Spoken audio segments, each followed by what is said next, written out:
என்கிற கோரிக்கையை அவர்கள் தேர்தல் ஆணையத்தை பார்த்து முன்வைத்திருந்தார்கள். இந்த நேரத்தில் இன்றைய தினம் இந்தியா கூட்டணி உச்ச நீதிமன்றத்திற்கு சென்றிருக்கிறது.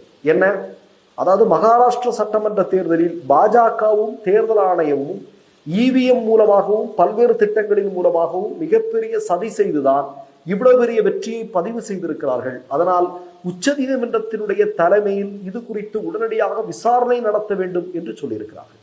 இன்னொரு செய்தியை கூடுதலாக சொல்றேன். நேற்றைய தினம் நானா பட்டாலே என்று சொல்லக்கூடிய காங்கிரசினுடைய மிக முக்கியமான தலைவர் சில விஷயங்களை சொல்றாரு. என்ன அப்படின்னா, மகாராஷ்டிர சட்டமன்ற தேர்தல் அறிவிக்கப்பட்டதற்கு பிறகு டெல்லி அதே மாதிரி பாஜகவிற்கு செல்வாக்குள்ள சில பகுதிகளில் இருந்து ஏராளமான மக்கள் மகாராஷ்டிராவுக்கு அழைத்து வரப்பட்டார்கள். அதற்கு என்ன காரணம் அப்படின்னா, மோடி, அமித்ஷா உட்பட பாஜகவுடைய மிக முக்கியமான தலைவர்களுடைய கூட்டத்திற்கு போதிய அளவான ஆட்கள் வரவில்லை. அதனால்